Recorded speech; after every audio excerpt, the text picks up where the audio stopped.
On today's episode of the Retro Gamers podcast, newcomers Rob and Guido from the Dear Watchers podcast join me to discuss our favorite comic book video games across multiple genres.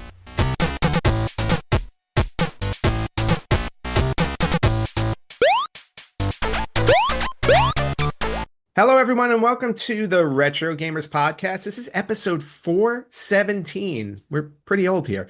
This is Anthony, and with me this week, we got some newcomers to the podcast. So please welcome Guido and Rob from the Dear Watchers podcast. Guys, welcome to the show. Yes, thank you for having us. You are old. My gosh. But you look good for your age. Thank you. I'm not Uatu old yet. Yes.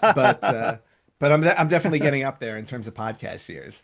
So it's really great to have you guys on the show. And just a little bit of backstory. We met recently through a mutual friend who's been on the show, John Story. He's been on a couple of times entertaining people with not only his PC knowledge, but his extensive collection of games that he likes to show off. So, and I was really happy when he made this connection, not only because you guys are fellow podcasters, but the content that you guys create is very much up my alley. So first and foremost, I would love for you guys to just, tell us a little bit about the Dear Watchers podcast. Yeah, Dear Watchers is a podcast where we go into a different multiversal story every episode. We are on close to 170 episodes over the last 5 years, and it started as your what ifs and DC Elseworlds, the traditional alternate universe storytelling, but we've broadened it and sometimes will incorporate things like weird video game adaptations or movie adaptations or different comics that just sort of raise questions about what's canon and what's the core story and what's the prime universe and who's trying to tell this story and why. And we have a lot of fun doing it every other week. Nice. And I got to say, what if I was a big comic book collector when I was a kid. So What If was one of my favorite series because I loved those alternate storylines. And I remember having a really solid collection of those What If ones, like the early collection, which I no longer have and I miss. Well, Guido has every single issue, right, Guido? Yes, we do. We do have every single What If. We don't have every single DC Elseworlds, but we're working on it. And we've especially recently loved diving into some of what we call the Silver Age silliness.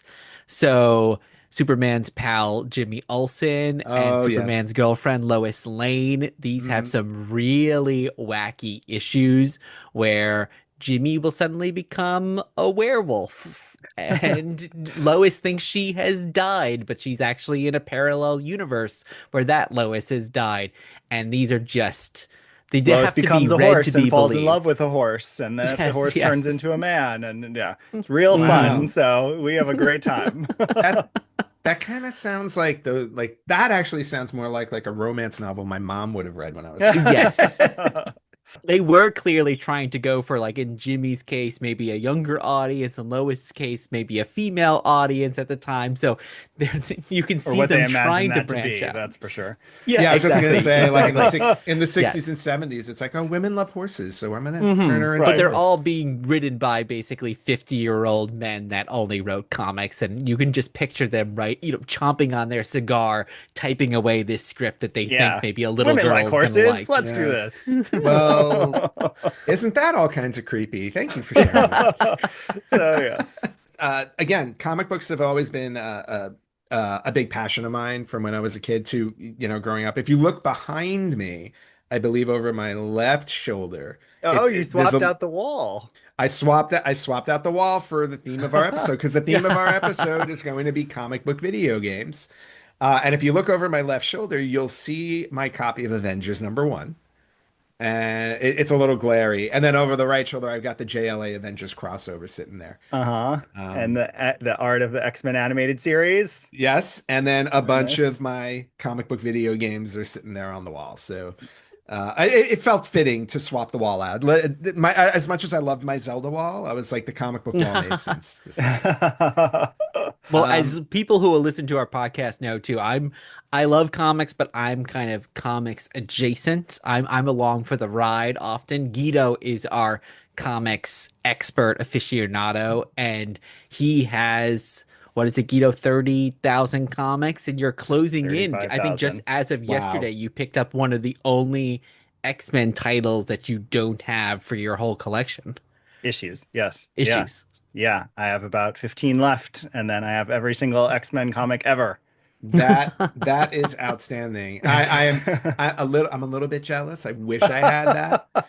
Um, Well, every people time are I always like, was it hard? And I'm like, well, it's the one thing my parents didn't throw away over the course of my life. So for 40 nice. years, I've been buying X-Men. So it's easy when you have that many decades it True. to close in on that. All right. So yeah. And then aside from Dear Watches, you also have this other thing which I'm absolutely fascinated by, which is Sleepover Trading Company.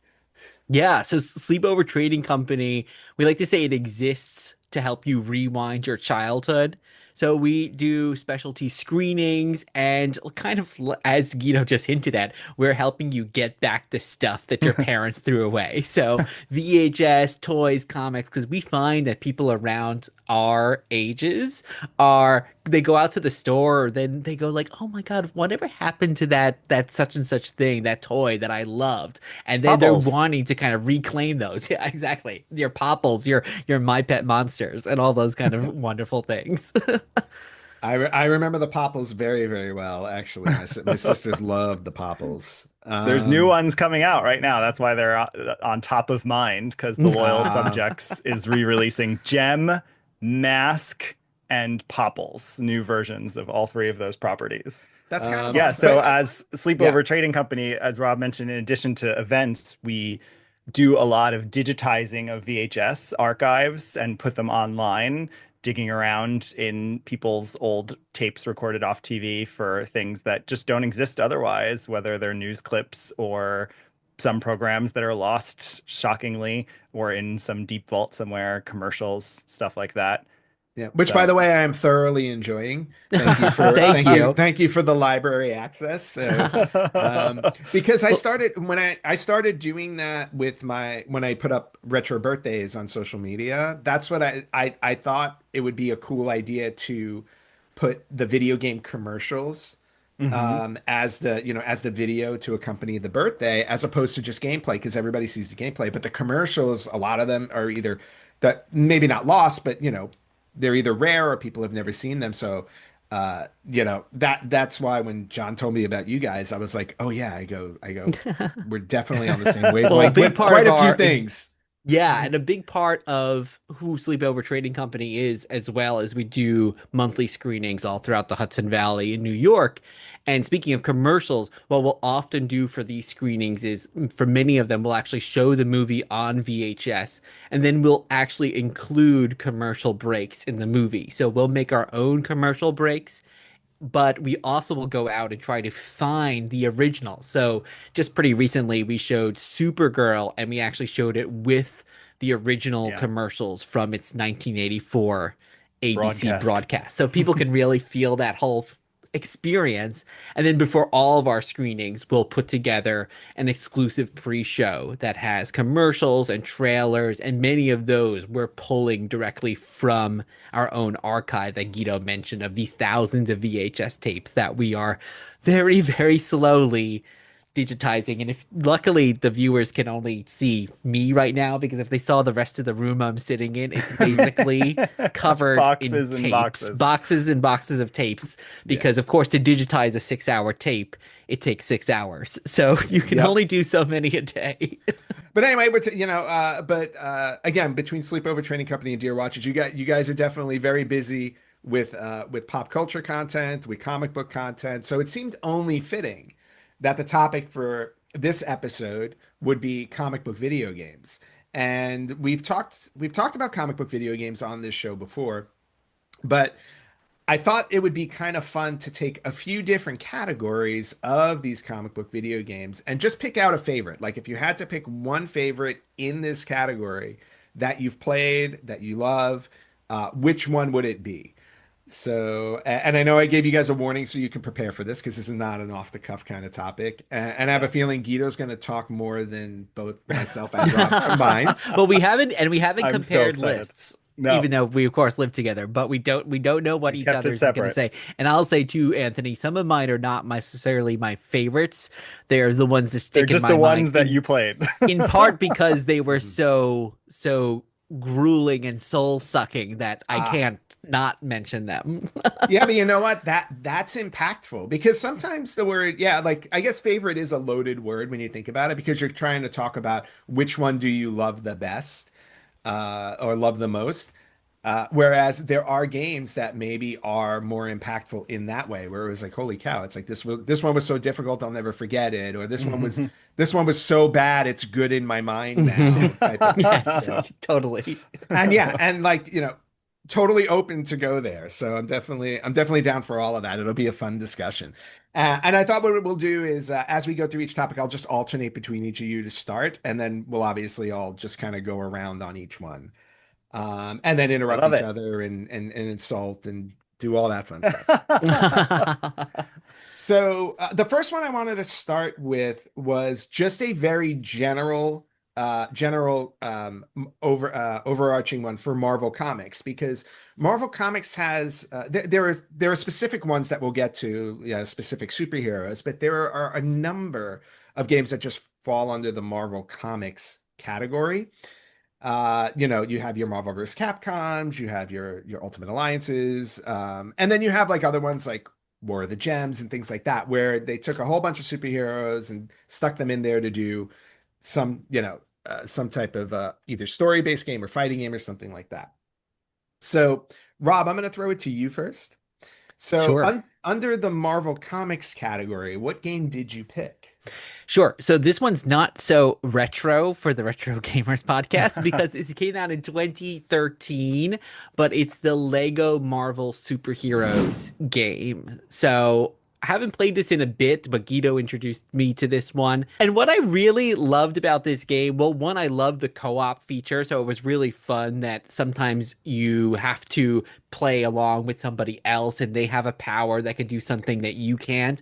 But I think the other thing I love is that you can jump between a bunch of characters because I think that's the issue with a lot of these superhero games where, yes, you might like Spider-Man, but do you only want to play for Spider-Man for the whole game? Like, I love here that, oh, you can go from being the Scarlet Witch to Mr. Fantastic, and that their powers, like, will correspond to what you need to do. Hmm. Oh, as Mr. Fantastic, you got to stretch up to do something, or now you have to be a character that flies, or a super strong character to punch through a wall. So I love the aspect that you could just play as all these different characters within maybe an hour. Yeah, and the Lego games, I fell in love with the Lego games when they came out. I think Harry Potter might have been the first one that I played that I really loved. But then when they started doing the Marvel ones, I was also all in with those, for the very reason that you say. Not only do you get all the superpowers, but you get them in Lego form, and it was just like there was just a fun nature to it, Mhm. especially early on when they didn't do when they weren't doing voice, when it was Yeah, when they all. would just like, Yeah, they Yes. yeah they would mumble and mime their way through things, and they would use imagery, and I thought it was so clever the yeah, way that I they did agree. that it was just super fun. Yeah, they had a good sense of humor. I totally hmm agree. Yeah. So nothing wrong with a slightly newer game on the list. And to be honest with you, with PlayStation 3 and Xbox 360 and stuff like that, they're kind of on the cusp of retro as it is now because we're talking these systems came out almost 20 years ago now. Mhm. hmm Which is really hard to believe because it makes me feel even older.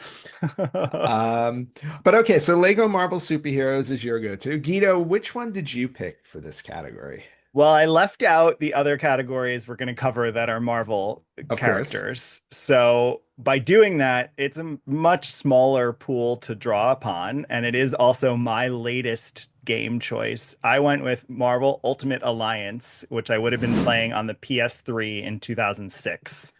And Nice. it or the PS2 actually. Um Well, I don't remember. I guess it depends if I upgraded in '06 or not. Well, But let's see yeah, because Marvel Ultimate Alliance came out. Oh, spoiler alert! I picked the exact same game. So one of the other, and what that was one of the other things I was going to be curious about. I was going to be curious about how much we sync up with the Hmm. games because we're both really big on the Marvel. But Ultimate Alliance, it came out on PS2, original Xbox, Windows 360, Game Boy Advance, PlayStation Portable, Wii, PlayStation 3, PlayStation 4, and Xbox One. So this thing was everywhere. yeah, and I had played X-Men Legends prior, Hmm. which is of course the same mechanic and the same developer Yep. or studio, and I loved this game because it felt like it was enough of an RPG for people like me who are not big into RPG, but like also the idea of customizing a character. Hmm. So it was a good balance of that for me. But most importantly, it used each character's powers and it used the ensemble aspect of that really well. And so I love it. I play it again. Talking about it makes me want to. Yeah, and just to go along with you on that one, all the reasons you said are perfectly valid, and I agree with you 100%. I think there were, depending on which version of the game, you also got different playable characters. So you could actually experience the game multiple ways, depending if you got like the PSP version or the Game Boy Advance version. The Xbox and the PS2, 3, they had like, I want to say like, what's made from there were 140 Marvel characters in the game overall, which is huge. Hmm. And 23 were playable in the main version. And I actually have my copy here. I don't have you'll find that this bothers me more than anything else. I don't have the original cover art or Uh, the box, which really annoys me. So now that I've pulled it out of my collection, I'll probably buy another copy. But I do have the so instruction you were booklet playing it and on Xbox I was playing it 360. on 360. Yeah, Okay. I got it on the 360. So I was a little late to either I was a little late to its release or they all got released at the same time. I don't remember if they came out on all the systems at the same time. But to your point, just the idea of this was my Infinity Gauntlet style of Hmm. game because Infinity Gauntlet was one of my favorite comic book crossovers when I was a kid. So when I saw this story, granted they weren't doing Infinity Gauntlet in here, and this was long before we got the Infinity War movie and Endgame. This was it for me, and I absolutely love the fact where it's like I'm putting together my own team, and then what I Hmm. loved about putting together the team is like they were even careful enough, not careful enough, but they even included bonuses depending on your team. So like if you put together the Fantastic Hmm. Four, you got an extra bonus. If you put together the Avengers, you got an extra bonus with your characters. And I love the fact that they kind of dove into um, the comic book lore in that sense. And it just added a little bit more depth to it on top of, like you said, that you can change your characters up, you can change costumes, you level them up in different ways so they build their powers and stuff. Just everything about it, and then just the storyline itself, like they cover so many different villains that you're fighting, and just a really worth every single penny, the experience of it. And then obviously they followed up with it because it was wildly successful. They did come out with a sequel, which which to me, I always find like sequels to video games are hard. They're hard to, I always find them hard to outdo the original ones. Hmm. Even though usually it's like, oh, we added more characters. Oh, we updated the mechanics and it's a lot smoother and all this stuff. I still feel like the original one is always better. And that's the reason why I also picked this one. Who was But always on your team? Who yeah. was What's always on one my team? character that always had to be on your team? I think it was Thor. Mm. Oh, interesting. All Yeah, right. well, the whole lightning thing worked for me, and he was super strong. I was like, okay. I was like, and he flew. I was like, Thor kind of just, he kicked butt. What about Well, you? I think. Who? For Oh, I me, was going it to say too. Sorry. Go ahead. uh, for me, I wanted it to be Jean Grey. She is my Of favorite, course. but Hmm. because like you with Thor, I needed Storm because Storm and the lightning was Mm. like okay, and Yes. the cyclone, and I was like okay, Storm. What Rob, what about were you you, gonna Rob? say? You were going to Well, say I something. didn't play this, but what I'm thinking, just hearing you, I think one of the limitations, and I'm sure we'll talk about this when we get to some of the other games we're going to talk about, like with the X-Men, is you were always frustrated with the limited team members that they would present to you, right? Like Yep. you always had Wolverine and Cyclops, but then there would be just the one woman, but you Yeah, the wanted like token. another Yep. woman, or oh, I wanted another I wanted Colossus in this game, but he's only in this other game. Right. Like I love that now they kind of realized, oh no, people really want the other teams. And I think it's the same thing with outfits, right? Especially if you think of someone like the X-Men or even someone like Spider-Man, they have variations on their costumes. So you want to Yep. be able to express that, not just, oh, here's the one thing that you're stuck with. Yeah, exactly. And that's what was awesome about it. Because it's like if you wanted to play them in like their original costumes, you could. You can do the 70s or 80s, like Chris Claremont version. Like the way Hmm. that you were able to change it up was always fun. And to your point about the quote unquote token female character that would show up in these games, I have a list of the playable characters for this one, but just the fact of like just on the female side, you had Black Widow, you had Elektra, you had Invisible Woman, you had Spider Woman, even though Spider-Man was in the game. You had Miss Marvel, you had Storm, Jean Grey. And then they threw in other characters that like wouldn't normally make it into these types of games. So like for example, like Luke Cage is in this one, which I thought was an interesting choice. Or Moon Knight or Nick Fury was a playable character, which you wouldn't think you would use because he's just, a human character. But just like adding in, a diverse group from the Marvel universe was just a nice touch because it gave everybody that opportunity of like, oh wow, it's like I've never played as Silver Surfer in a game before because I didn't hate myself enough to play the NES game that came out because it was I absolutely tried a few ridiculous. times. No, that game was absolutely ridiculous. I don't think I ever got past like the first like 2 minutes in that game. It was just impossible. The Retro Gamers Podcast is brought to you by Old School Gamer Magazine. Sign up for as little as $20 per year for 6 issues that include feature articles, interviews with retro programmers, new and old product reviews, and more. If you look carefully, you'll even see an article or two penned by yours truly. You can head over to oldschoolgamermagazine.com/retrogamerspodcast and sign up so they know where you heard about it. Old School Gamer is dedicated to you, the old school retro gamers from the arcades to your home. We had uh, an overlap already. Let's move on to the next topic, which again is going to be a blanket one. And let's talk about DC Comics. So DC Comics, they've had a few as well. Again, not as robust when you take out the solo character video games. But Guido, I'm gonna throw this one to you. So, what did you pick for the overall DC Comics video game? All right, this one I'm going back to a game I used to rent all the time. I don't know why I didn't own it for the Sega Genesis 1995 Justice League Task Force. That was my And runner-up.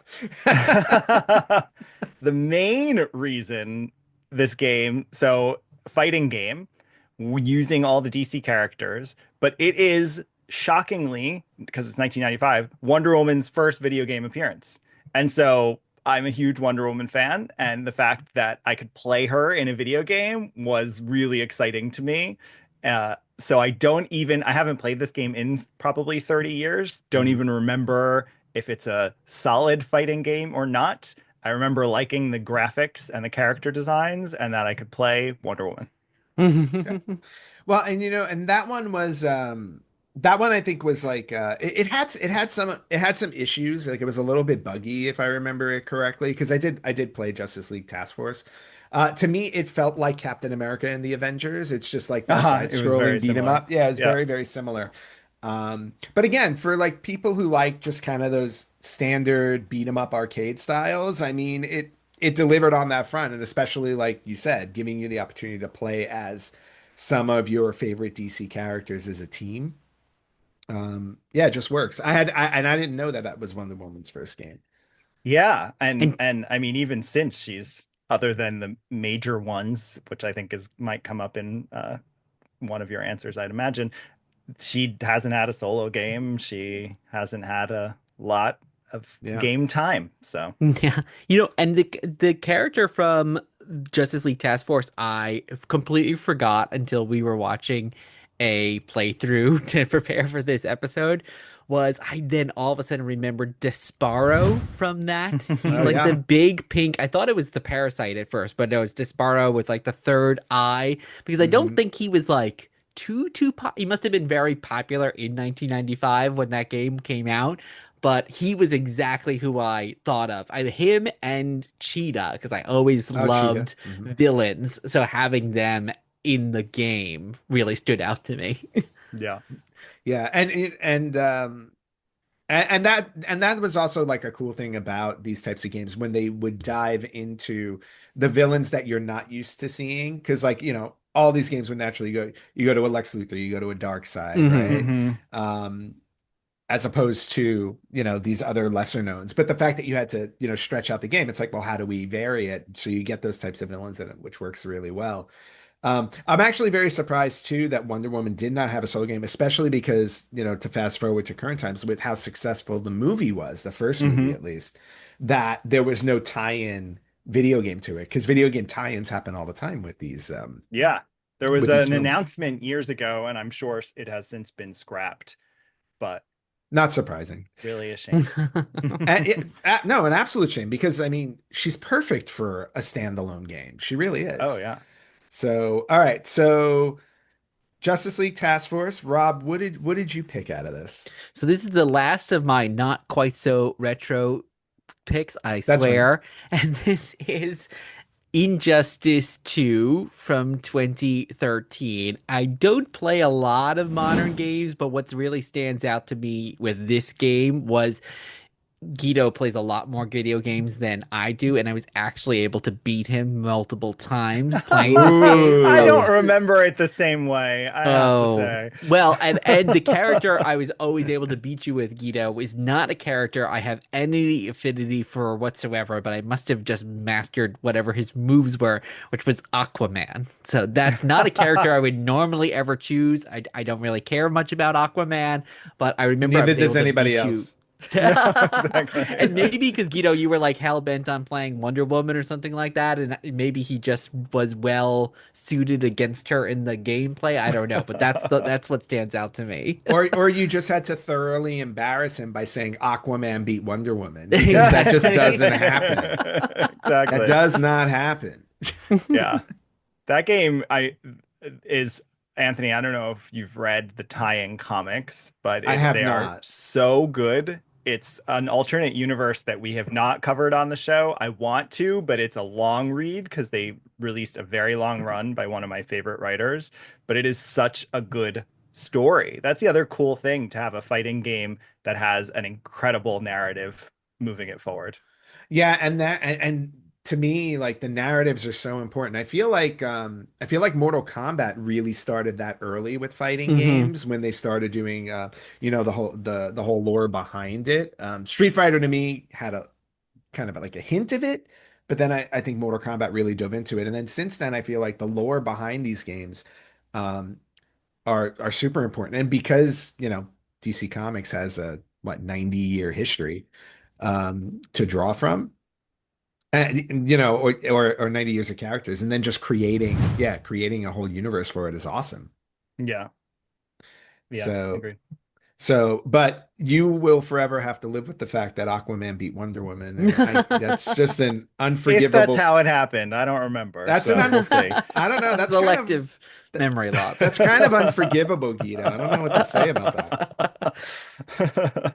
Maybe I was letting him win. I don't remember. It was a Sure. long time ago. Oh, funny how that happens.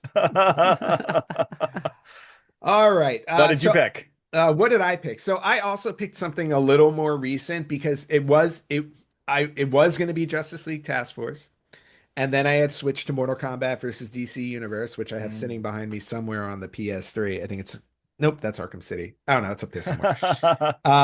But I wound up going. This was my Lego pick, and I went with Lego. Oh, I dropped one of my games. I went with Lego Batman 2 Mm. DC Superheroes because the first Lego Batman stuck to the Batman universe. This one opened it up to all of the all of the DC universe. And this was the first Lego game that had voice acting in it. So, and I Oh, thought interesting. I actually thought my concern with it at the beginning was like, oh man, I was like, they're putting voice actors in it. It's going to kind of ruin the whole mystique of Lego games because I love the whole miming thing and how they would do things through visuals. But for this one specifically, it didn't hurt it at all. It's not like uh yeah, I mean they had a lot of fun. They pulled in actors, some of the actors I think that had voiced the characters before in animated shows, like they pulled some of them in there. So it felt like a very decent transition. And again, with these Lego games, you had 50, 60, 70, 80, 100 characters to pick from. I don't remember how many were in this one specifically, but you had okay, you had at least 50 playable characters in here, and it Mm. included guys like you had your Superman and Wonder Woman and stuff, but then you had characters like Black Adam, like Captain Cold, like Bizarro, Gorilla Grodd. You had like a nice deep bench to pull from with it. And on top of that, you got the cuteness of Lego, you got Hmm. the humor of the way they tell stories, and Telltale Games, right? It was Telltale, not Telltale. What's the Traveler's Tales? That's what they were called. Hmm. Um, they just at this point they kind of had perfected how these games would work, so it just was all in all just a really fun playthrough. I find the Lego games are good comfort games to go back to as Hmm. well when you don't want to play anything serious, you don't want to play anything deep. You just want to go and have fun for a little while. These are perfect games to just go back to. And even if you replay through levels or through the whole game, it's just kind of mindless fun. Yeah, I agree with that. I think we Yeah. played that game too, but again, you're making me want to go play it again because I Yeah. think it is the right level of, it's not challenging, but it's also like not so easy that it's boring. Like it does all of that really well. Yeah. And games like those also played to my perfectionist nature because I would go back and find all of the hidden stuff in there. It's like Yeah. I needed the gold Lego. I needed to find all the hidden pieces that you wanted me to find or the comic book covers or whatever it was in the game that you needed to collect. I had to collect everything. Um so that's the second Lego game that has popped up on our list, which I find Yeah.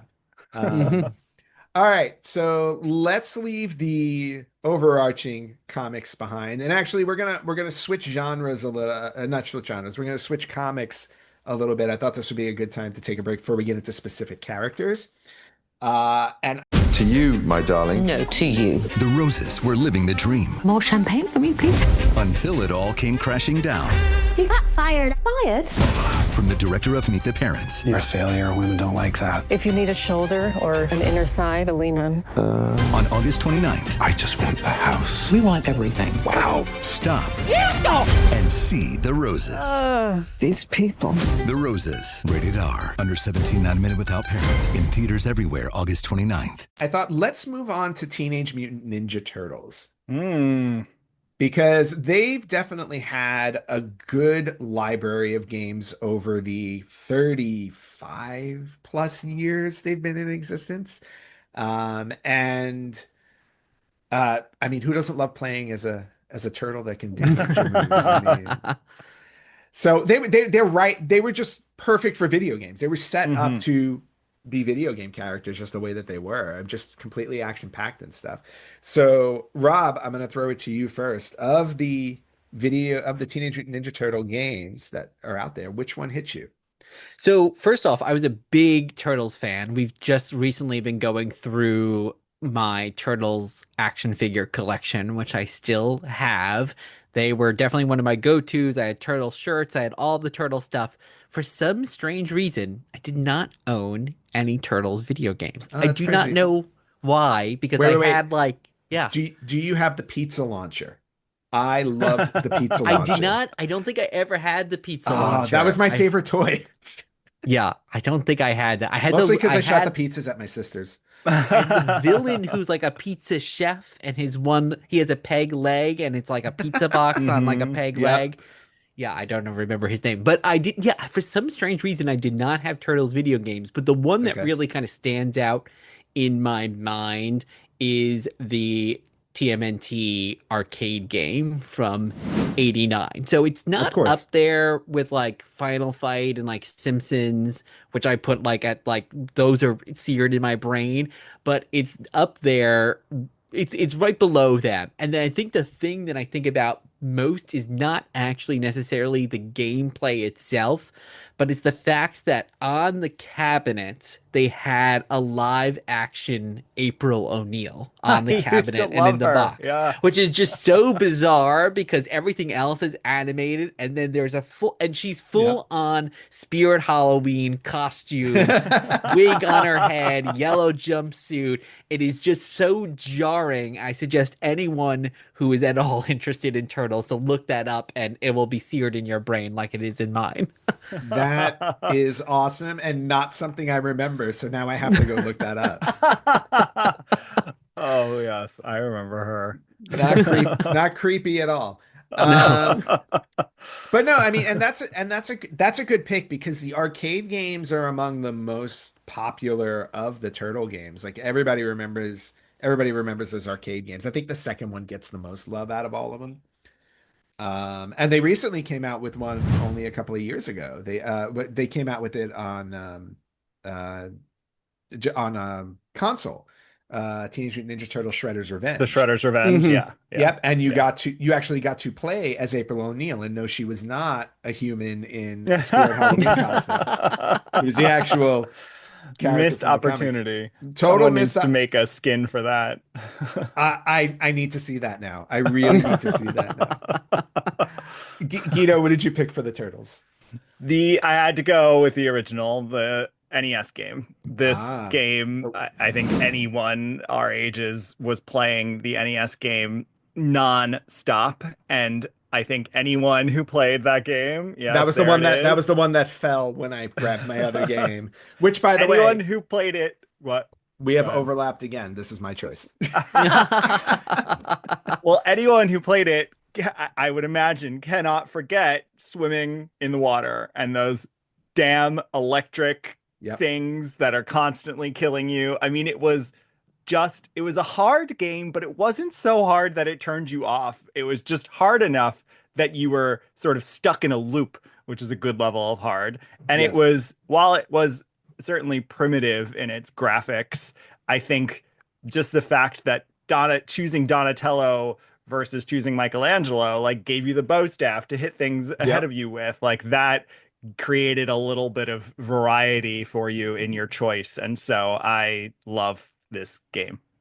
Yeah, and you know what? I'm inclined to agree with you because that's the one that I picked, despite the fact that I probably played the Teenage Mutant Ninja Turtles 2 arcade game more than this one. This is the one I remember the most. And again, it all goes back to childhood memories too, because when you had a limited collection at home, the games that you had mattered the most. And I remember playing this game nonstop because I was hell bent on beating it, and it was extremely difficult. And I don't know if you've seen like this one's also rife with memes online. I don't know if you've ever seen it, where it's like there are memes of like, tell me where your trauma started, and they would show the waterboard with or I promise my kids I'll buy them a PlayStation 5 if they can beat this game first. The game is it's notoriously difficult. It really Yeah. is. And to be honest with you, I never beat it as a kid. I beat it later on as an adult, because I just couldn't get past the Technodrome. I remember getting to the Technodrome, Mhm. getting inside, and just getting destroyed. I want to say a friend used to be able to beat it, but I couldn't because I do remember the ending, but I don't Same. think it was me that achieved it. So Yeah, I might have to do a playthrough of that one again, because, and to your point, the variety with the turtles was great. Raphael was always my sacrifice because his weapon was, in my opinion, kind of useless, that little sai Yeah. that you fought with. So I'm like, okay, if it was going to be a super hard level, I would lead with him to try and learn where everything was. To try and remember everything. Totally. Let him die, and then move on and use somebody else. Yeah, So, same. but yeah, so I'm with you. Like the NES one is the one that I remember the most, is the one that I probably have the most fond memories of.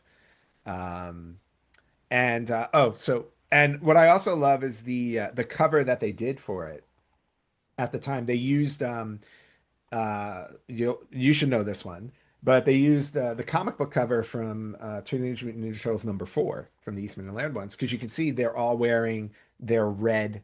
They're wearing Right, their right. They're all Oh the yeah. same color. they're all the Yeah. same color, because in the comic book in the beginning they were the same color before the cartoon came out, and they were like, we need to give them Right. individual Differentiate them. colors. Yes, exactly. So now the question is, since we talked about the games, do you have a favorite turtle? Both of you. Mm. Yes. Which Yes. one and which one? It's I don't know if it'd be my favorite if I was approaching it now, but considering that I also loved the Turtles throughout my childhood and I always loved Michelangelo from the beginning, like I have to say Michelangelo. Again, if I was entering it now, he probably wouldn't be my favorite. I'd probably find him really annoying, Uh-huh. but he'll be my favorite since he All was right. always mine. And Rob? As a nerdy kid and now a nerdy adult, Donatello, definitely. Okay. Well, okay, so here's where we're all different. Leonardo was always my favorite because Yeah. in the cartoon he felt more like the leader of the group, and I just always seemed to like, yeah, I don't know. He seemed like the responsible one, and I guess maybe I was a weird responsible child, so I connected with that more. So And we're once just missing a again, Raphael. No, And once no again, surprise. Raphael is sacrificed. Yeah. Raphael is always sacrificed in the end. And now Michelangelo, they're coming out with a game based on, is it The Last Ronin? I forget the name of the storyline from the comic books where they killed all the turtles and he's the last survivor. It's a very, very dark story with them, but they're actually coming out with that game now where like the only Oh, one I left had is no idea. Michelangelo. Yeah, so you might be interested in that one. I'm paying attention to it. Um, let's move on to the X-Men. Ah, Yeah, the X-Men have a very good library of video yeah, this games. was hard. This Come was the on. hard. This I will say. This and one of the ones we're going to talk. Actually, the last three for me were hard to pick. Mm. Mhm. X-Men definitely being one of them. In fact, I have an honorable mention for this one. I have to do Yeah, that. Me Which too. I'll Me whi- too. Yeah. Okay, which I'll get to. So, Rob, since you do, let's go to you with the X-Men category. Well, my honorable mention I'll say first, which would be X-Men the arcade game, 92 Konami played Colossus. Colossus was my character. I love Okay, the big, and then he just did the big, and just everyone, screams and the whole yeah, scream. exactly. Yeah, Everyone everybody dropped does. down. Yes. But because I owned it, it's 1994. Forrest Gump and Pulp Fiction are in the movie theaters, but I'm at home playing X-Men Mutant Apocalypse on Super Nintendo. So that Ah. one definitely. And again, I love that you played as different characters. I loved that. And this will actually come up with maybe another game I'll mention later, but with like Gambit, like you didn't like run out of playing cards. You just had unlimited playing cards to like Mhm.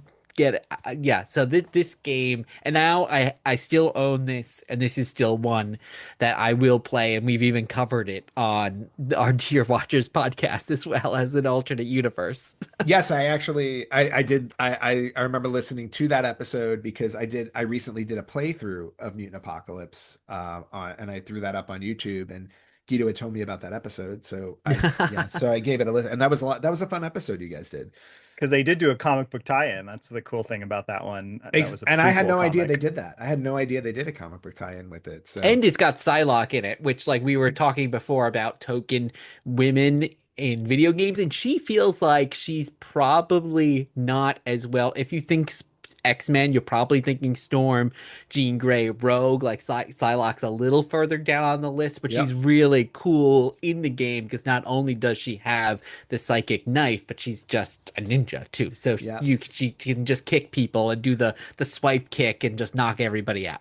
Well, and I'll tell you very simply why she was probably the one chosen for that game. I have a few ideas, but No, yeah, well, yeah, well, I think the developers very simply picked her because it's like, oh, she can't fly.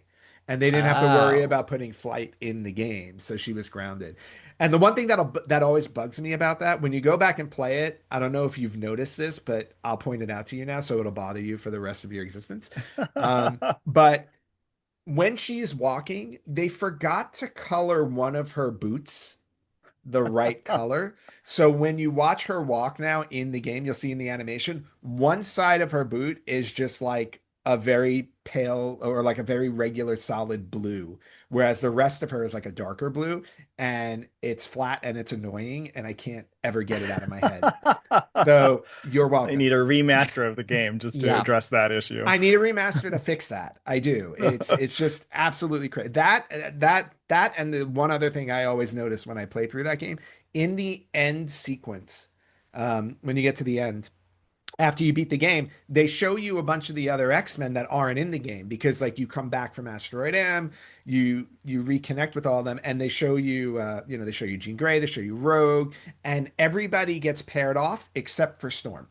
For some odd reason, like everybody has somebody that they kind of come back to. They show Storm in the beginning, but they don't pair her with anybody, and I'm like, well, what was that about? I was like, that was She's just waiting rude. for T'Challa to fly No, in. she's and- got her houseplants at home. That's the era Yeah. when Storm was always tending to her plants. Is that what it was? There was lots Did- of queer did she already- coding going on for her. Did Forge already dump her at that point? I don't know. At that point in the comics. But Yeah. Mutant Apocalypse is a good choice. It is a good choice. It's a very, very fun game. Guido, what about you? Oh, this is hard. While Yes. I'm wearing a Children of the Atom shirt, I'm not I- picking Children of the Atom. Okay. I did love Mutant Academy. That came out when I was in college, and to have an X-Men fighting game in college was like heaven. I just would Perfect. play it constantly with friends. And my runner-up, I'm cheating here, I know. My We're all cheating runner-up on this one. is X-Men for Sega. Just eponymous X-Men for Sega. It is, I think, still a good game. It is a shame that you cannot there. play as a woman, but I love this game. I love But the they were there to graphics. help you. They were there to help you. Yes, at they least. would always fly in and help. Exactly. Yeah. I loved calling them down. And the soundtrack is amazing too, and the graphics are good. So I love that. But I cannot not choose the arcade game. The arcade game is just the defining arcade game for me and my life. And I can still hear Colossus's transforming moment Yeah. and being able to play Dazzler and being able to play with three friends and spend endless Yep. quarters on it. My God. And when they ported it to console, that was like just the greatest moment ever. So the arcade game for me. All right. Well, I'm going to point out that I am not needed for this episode because I picked the same exact game that you did as my choice. So I'll touch on the runner-up really quickly. My runner-up was actually X-Men Legends, because just the same way we talked about Ultimate Alliance, like X-Men Legends by Raven Software, they came out with this and X-Men Legends 2 before they did Ultimate Alliance, and I just remember how much fun it was to play the X-Men in this format, because it was like you got to assemble your dream X-Men team in it. And as much as the second one expanded on it, it included the Brotherhood of Evil Mutants that you can play and everything like that. There was something about this one that I really loved. The story was very homegrown to the X-Men universe, where there was a new character, Magma, at the time. Like they created this character who's discovering her mutant abilities, and then she gets kidnapped or they go through like kind of what you see in the comics, which I loved. So, and like I said, being able to assemble the team, I think there were like 15 playable X-Men in this one, so I absolutely had to mention that before going into, and that was why I was flip-flopping for a while, and I had to go with the X-Men arcade game for all of the reasons that you said. Nightcrawler was my character of choice in that game, because I love the way he would just zip across the screen with his power and take everybody out. That was just awesome to me. But the game itself, just overall, was really fun. I'm sure it was built off of the Pride of the X-Men cartoon pilot that was done in 1989, which did not go to series, which I'm perfectly fine with, because a couple of years after this game, we got the absolutely astounding X-Men the animated series, which again, you see the book behind me. But this game, the levels were just fun. The villains that they chose were absolutely like just smart, villains that you can connect with, between Pyro, the Blob, the White Queen. White Queen was awesome. Looking fantastic. Oh yeah, she looked great in that game. Again, you did get a female character to play as, even if it was Dazzler. And Storm. So you got two. Oh, that's right. I forgot you got Scrum. No, stupid me. Yeah. Yeah. And I don't know why I would forget that because I'm gonna send you guys. This is gonna go over us when I edit this show together. But I'll send you guys on in chat right now my X-Men setup because I bought the X-Men Oh, that's right. The arcade one-up up. game. Yes. Yeah. And so I That's have right. that You did sitting send me here, this. and it's a four-player version. But now sitting above it, which I just put together last week, is the Lego X Mansion. I have it in a Huh. box in our dining room, and Rob keeps teasing me that I'm never going to put it together. I bought it. I bought it a week and a half ago, and I'm not kidding you. I put it 2 days later. I put it together in a marathon session. I could The not. lights look awesome. I bought a separate lighting kit on Amazon and installed those as well. Super happy with it. And then I actually went a little bit further and I bought Beast doesn't come with the set. So I bought Lego Beast off of Amazon too, because I felt like, how did they not include Beast in this set? He has to be there. So I added him there. And as they make more Wow. Lego X-Men characters, I gotta put them in the collection. Keep adding them. Oh, absolutely. That looks No great. question about it. But super happy with that. And but like I said, that X-Men arcade game to me is one of my favorite arcade games of all time, hands down. I do have the copy when they released it on Xbox 360 and PS3. This and the Simpsons game. Mhm. And once Mhm. those were pulled off of their online store, you can't get this game anywhere. No, So it's so annoying. my Xbox 360 will never, ever, ever get given away because I need it just to play my X-Men arcade game when I want to play it on my TV instead of the actual arcade game. The arcade game is a nice showpiece, but like I need other people here to play it with. It feels weird to just stand there and play it solo. And the other games in it are Captain America and the Avengers, which again is a fun game. And then a very odd one I'll just mention because it was a weird one they chose to do. It was Avengers Operation Galactic Storm, Oh, based off right, of the right. storyline, I remember seeing which that was one a on there. fighting game. And it was just a very odd choice of a game to make because the characters in it, like, no, there was no interest in this game because people didn't know the characters that well. You knew some of the Avengers in there, but Crystal is not a well-known character. And then the bosses you're playing against are like the Kree from the storyline battle, and it's like, well, nobody wants to play against the Kree. You want to play against Red Skull. You want to play Yeah. against, you want to play against their A-listers. So it's just an odd game. But again, the X-Men arcade game, yeah, hands down. I can't say enough good stuff about that game too. So Guido, you and I once again overlap. All right. Moving on to another one that I thought was incredibly difficult was Batman. Because if there's any comic book character, I think I would argue Batman probably has the most arcade or video games out there. If I Yeah. had to pick somebody, and again, I didn't do like a list or count anything, but I feel No, like I'm sure Batman would that's be- true. Yeah, I'm pretty sure Batman would be the one to have the most. Yeah. So Guido, I'll turn it over to you because I have no idea who I alternated with anymore. So I'm just going to say you go first. Well, I chose a weird one for this. If I had really gone with I'm best, curious. I would have. I know this will be funny. I would have gone with something like Arkham City, which is a truly stunning game. It's Yes. extraordinary, and I'll never forget playing it. It's that kind of game. But my original gaming system pre-NES is Commodore 64, which I have Nice. here behind me, and Batman the Caped Crusader was a game I loved, and it was pre the movie.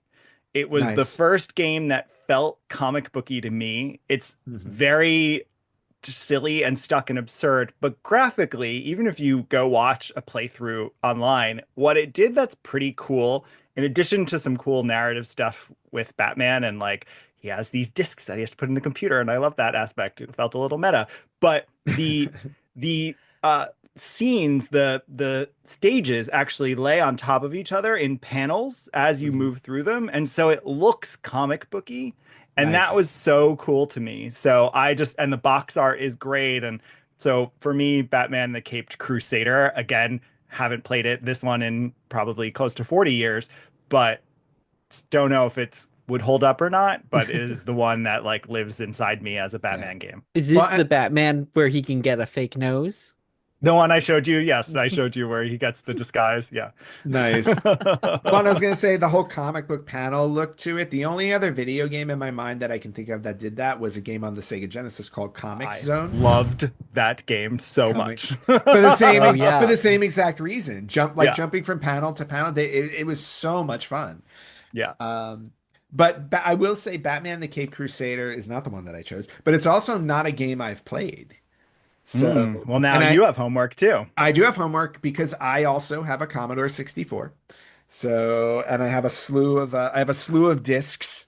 I wonder if Batman is sitting on one of them. I have to this is going to be a hard homework assignment, but I'll track it down. Or I'll just go to archive.org because archive.org, the video game Yes. archive, they may have it up there.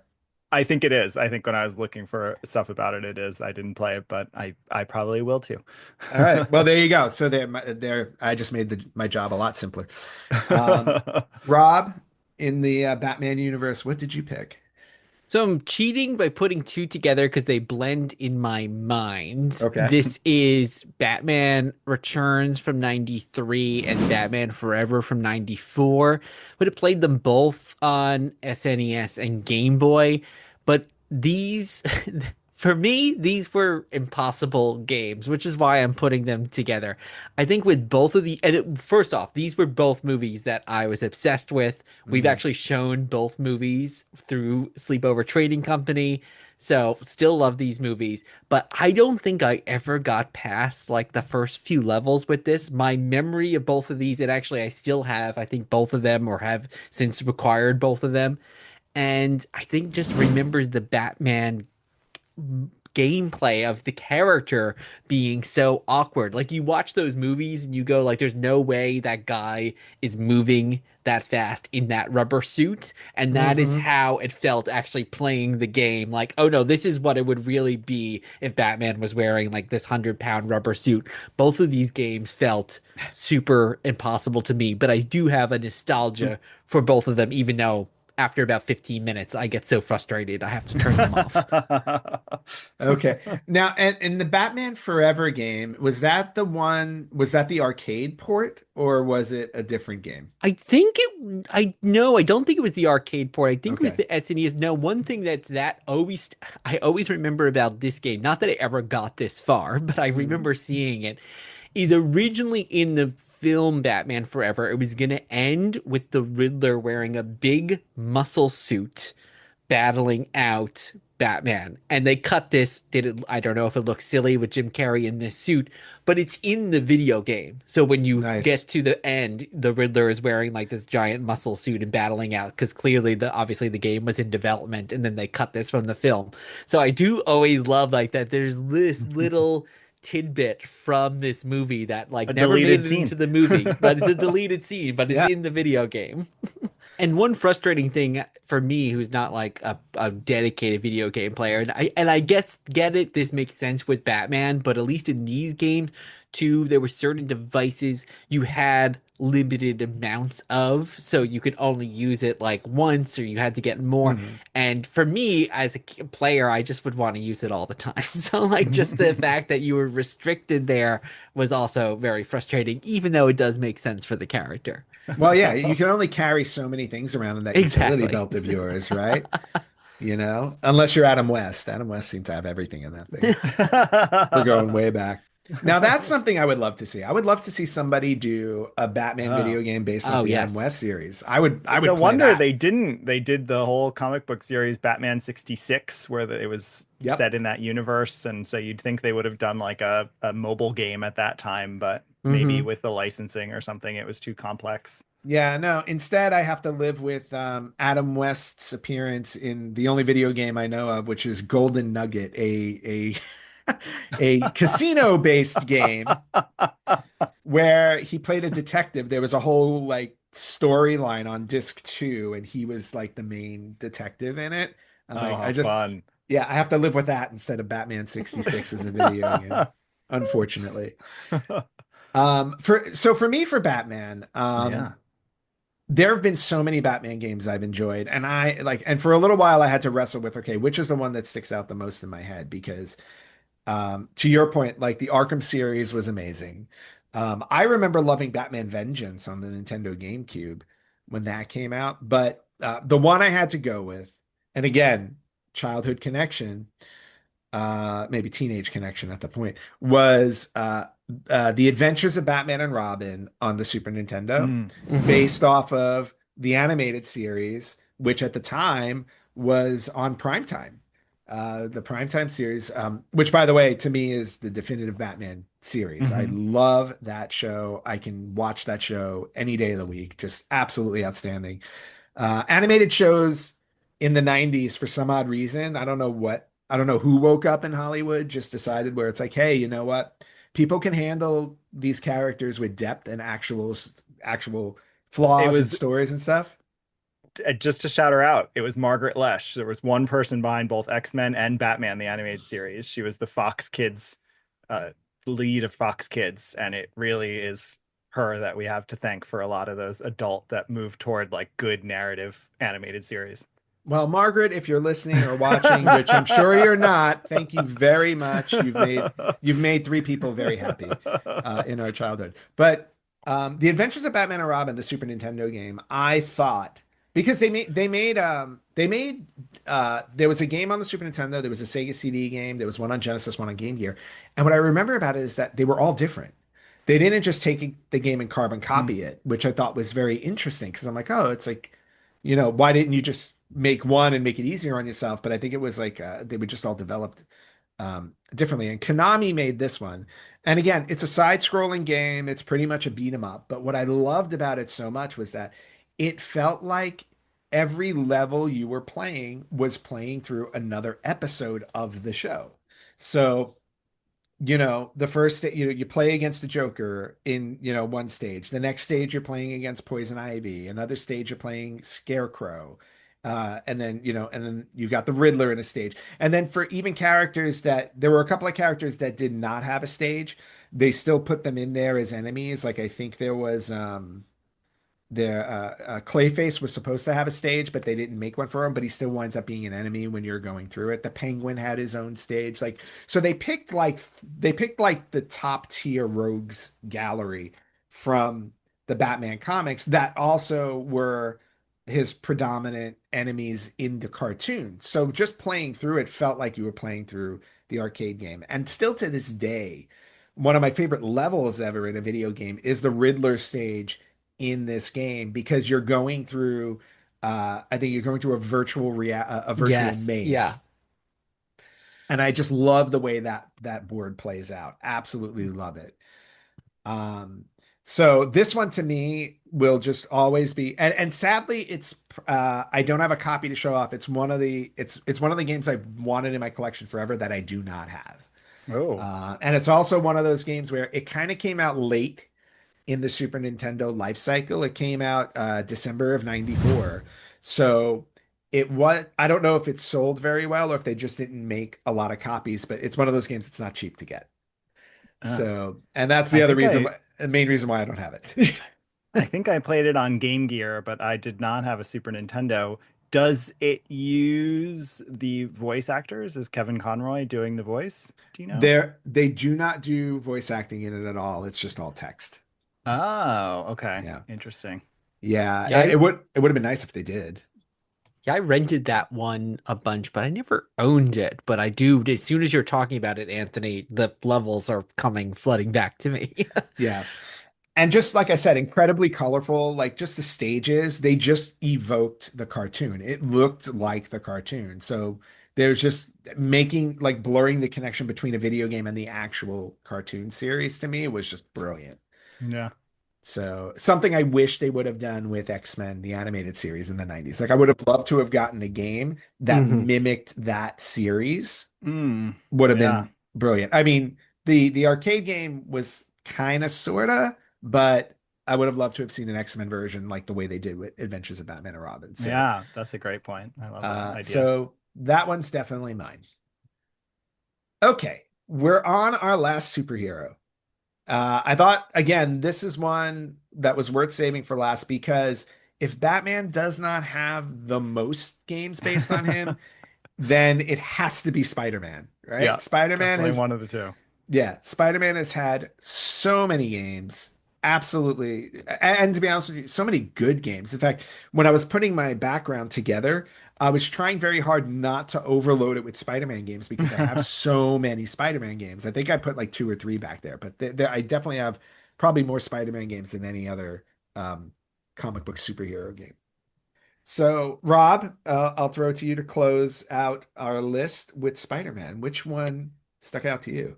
This one was easy because, like Batman, would I call it a favorite game that I enjoyed playing? Maybe not. But this is probably one of the games I've played the most in my life. Never beat it. I'd say I never got past like 3 levels of this. But this is Spider-Man and the X-Men in Arcade's Revenge from 1992. It's hiding back there somewhere. I see it. Yep. Yeah. Yeah, I played this nonstop, and probably because it was so impossible and frustrating. So, for folks who haven't played it, you start with like this introductory Spider-Man level, which is just kind of, I guess, for you to learn the skills, but it's very annoying because every time you die, you have to go back and play this again. And you have to get these security devices, and one will be at the beginning, and then you have to go to the end of the screen and go back and forth. And then you can play, only then, once you beat that, can you unlock the other ones. So it's another Spider-Man level. It's Wolverine, Cyclops, Storm, and Gambit. So I could do the Spider-Man second level. I could do Wolverine, which is really cool. It's in like this circus. There's like evil clowns. I have evil clowns behind me. And what was really neat was if you punched out the clowns without using your claws, you could regenerate your health, which was really neat for Wolverine and one of the only ways I could beat that level. Yep. But then the other three are incredibly annoying. There's Cyclops, he's got like these mining carts, which are very hard. Then the two that are probably the worst of all, Storm, who's underwater the entire time, and she can drown and lose her breath, which is very annoying. Yep. And then probably the worst of all, which is Gambit, who you're running and there's a giant Indiana Jones ball that's constantly going after you. You can slow it down by throwing your cards, but you only have limited amount of cards. So you have to keep replenishing your cards. The thing is constantly coming. I don't think I ever, maybe I beat the Storm level. I don't think I ever even beat the Gambit level. So this game it takes up a lot of room in my memory, Yep. even though I never actually beat it. I feel your pain on this one because I loved this game. Even though it was impossible and I never beat it. I'm with you. I don't think I ever got through the Gambit level. But one of the reasons why I loved this game is because, again, going back to when I was a kid and collecting comic books, it was actually based off of a classic storyline with Arcade in the X-Men comic books. And I only remember it because I had the classic X-Men version of this. In fact, if I remember correctly, I think it was it was either classic X-Men 28 and 29 or 29 and 30. I remember the actual issues because I read those issues to death. And it was all about Arcade grabbing the X-Men, bringing them to Murder World. And the Storm level that you play through is literally what happens to her in the comic, where she's thrown in a room and there's water filling up, so she can't really use her powers, type of thing.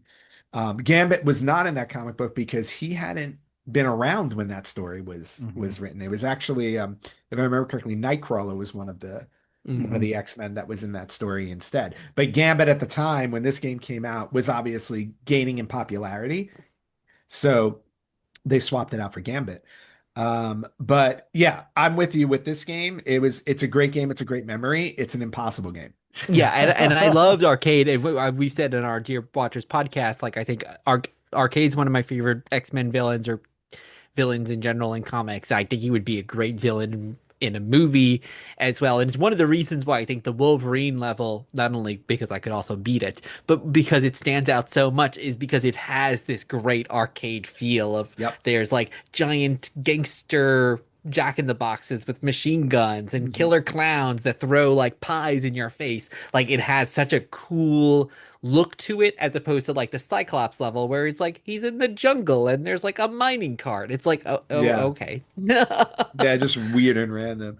I think arcade to me was always the X-Men's version of Lex Luthor, but just like a Mm. very like a B level Lex Luthor. Like he doesn't want to take over the world. He's just kind of a little bit. He's a rich, very smart psychopath. So, Yes. okay, so I good love it. choice, Guido. What did you pick for Spider-Man? All right. Well, like Batman, I mean, Marvel's Spider-Man 2018, incredible game, but Holy I went cow! back Yes. instead to the game that I think is also incredible and does a lot of what we're talking about, even with Arcade's Revenge here, or what we were talking about with Death and Return of Superman. And it's Maximum Carnage for me, Nice. because Maximum Carnage is in that era. Sitting It's over my interesting. head somewhere. There it is. Oh, I see the red. It's in that era of adapting storylines. So, like Death and Return or even Operation Galactic Storm, these are adapting comic book storylines. But Maximum Carnage, I mean, I remember, even though I was not and am not the biggest Spider-Man fan, just being able to see this storyline, which was so big that I was reading it, we were all reading it, even if you Yep. weren't a Spider-Man fan, but to see the other characters and Black Cat, and I remember Cloak and Dagger really well, and then there would be the cutscenes with the actual comic book panels and word balloons, and so they did such a good job of like a literal translation of a storyline, and that was really very cool to me at the time, and so I love this game. Yeah, and I'm with you on that. I absolutely loved playing through this game. I honestly, to this day, I don't remember if I've beaten it. I might have beaten it once. But just the fact that they were so faithful to the storyline, Hmm. the comic book storyline. So again, it's just one of those things where you actually get to take part in a storyline that was so well done in the comics. Yeah, so I can definitely see that as your pick. I'm with you. It was very hard for me not to say Spider-Man from 2018, but because this is the Retro Gamers podcast, I held off from doing that. And when I went through my list once I put that one aside, Maximum Carnage was so close to being my choice. But I instead had to go with the first Spider-Man game, which again I don't have a complete version of, and I wish I did, but the first Spider-Man game on the PlayStation. Oh, wow. PlayStation 1. And let me tell you, like when this game first came out, and it came out in 2000. When that game first came out, it blew my mind because you got a full 3D rendered Spider-Man action game. And again, in 2000, the controls and everything like that weren't, anything to write home about. It was a little bit clunky to kind of work through. In fact, I went back and played a little bit of it recently. I can't remember why. Oh, I put up like a retro cheat for it, like some cheat codes and stuff. So I did some gameplay to do the cheat codes. And I had forgotten how like kind of difficult it was to kind of get the hang of him. But I just remember the fully 3D world, being able to swing through the air Hmm. without, you know what I mean? Like, I like remember all the too. things that you see in the comic books, like being able to do that. The intro of the game, I'm sorry, the practice mode to learn how to play as Spider-Man, narrated by Stan Lee, the game narrated by Stan Lee, just absolutely just an iconic feeling of that. Um, and then just playing through the levels and facing off against guys like Rhino and Lizard and having Black Cat show up, having Human Torch show up. It felt like you were in a Spider-Man comic for, I don't want to say for the first time, but like because of the 3D world, it Hmm. just encapsulated it so well that I will always remember this game because it felt like we really at this point leapt into a completely different world when it came to video gaming as a comic book character. And I don't think it's an experience that'll ever get replicated again because at this point it's really just we've refined the graphics, we've refined the gameplay, we made, now the games look more cinematic and everything like that. And they're amazing. Don't get me like the Spider-Man games, the Spider-Man, Spider-Man 2, Miles Morales are all outstanding games. I'm like, but this one to me was like the biggest leap forward in comic book video gaming in like my own personal experience. So I felt like I had to pick this game over every other Spider-Man game. Hmm. Yeah, it's funny because I agree with that take, even though I wouldn't have recalled that, but as you're describing it, I'm like, yeah, I remember being completely awed by this game, the slinging and Stanley in particular. So, yeah, I think that makes total Yeah. sense. And not only, and also the collectibles in it, where it's like you were able to collect like the fame, the most well-known comic book covers and things Hmm. like as hidden. This one had a lot of hidden gems. It had a lot of cheat codes, so like you can go in and make yourself invincible and things like that. And you also collected his different Spidey suits. So Hmm. you can run around as Spider-Man. I don't remember if you can run around as Spider-Man in his underwear. I know they did that in the other Spider-Man game, which I always thought was kind of funny, where it's like, oh, I'm just swinging around New York City in my underwear. But I remember like the Spider-Man 2000 suit in there, the Scarlet Spider-Man suit. Like they really Yeah. went above and beyond to like fill this game out with so much stuff. And yeah, and that's what I'm saying. Like to go from the Super Nintendo and Genesis games that we had to something like this was just monumental. And Rob, if you've never played this Spider-Man game, it's worth giving it a try just to kind of get that feeling of like how much had changed between the 16-bit to this one. Hmm. Yeah. It's very, very cool. Yeah, good Um, choice. Thank you. And with that, I think we've kind of run the gamut here. What do you think? Yeah. Wow. I know. It's I fun. It's it, funny it because while there are, I mean, if you remove the last 10 years, there are a lot of comic book video games, but it's a pretty finite world. We covered a huge chunk of it just in covering these 7 categories. Yeah, we absolutely did. And for all that, yeah, and nowadays, like all the games that come out, it's always like, oh, it's like, how do we make it bigger? How do we make it more massive? How do we make it more involved? When um I always feel like going back in time and looking at these retro games, I have more appreciation for them because of how much they managed to do with so little. Hmm. And to me, like, and that's my general appreciation of retro video games when I go back and I'm like, you know what, this one's more memorable to me than a newer game because they were so limited in what they could fit into a game or what they could design into a game that they had to be incredibly smart and creative with what they were putting in them. So, and to me, that always like in my head, like it increases their value. Hmm. Um, but yeah, like we've definitely run the gamut on it. So I first off, thank you guys for going on this journey with me. I I couldn't think. I have one other friend that I could have included on this, and he would have run wild with it. But I thought this was a really great topic for the three of us, especially because you have 30,000 comic books. You guys have a podcast talking about comic books. It was symbiotic. Um, Nice.